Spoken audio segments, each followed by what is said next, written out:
আসছে, যদি এই ভুলটি করেন তাহলে আপনার সিলিং ফ্যানটি নষ্ট হয়ে যাবে, 100% আপনার সিলিং ফ্যান নষ্ট হবে।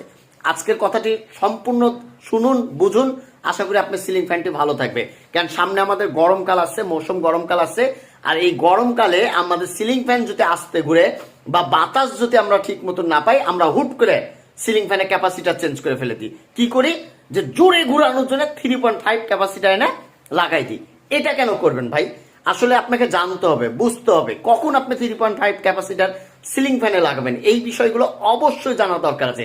আর এই ভিডিওটি সবার মাঝে শেয়ার করে দিবেন, কেননা সামনে গরমকাল, আর এই গরমকালে সবার প্রয়োজন আছে এই কথাটা জানার। তো আপনার সিলিং ফ্যানটি যদি অনেক পুরাতন হয় তাহলে আপনি 3.5 ক্যাপাসিটার ব্যবহার করবেন।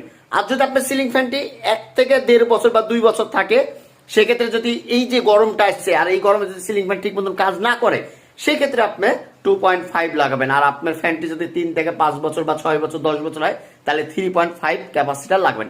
এখন হলো, অনেকেই আমাদেরকে এখন প্রশ্ন করে, ভাই এটা তো রং কথা, এটা তো সত্য না।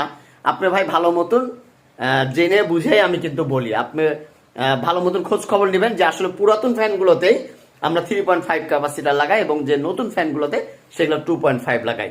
এই কিছু বিষয়গুলো আসলে জানা দরকার। আর এরকম আপডেট ভিডিও পেতে অবশ্যই আমাদের পেজটি ফলো দিয়ে সঙ্গেই থাকবেন।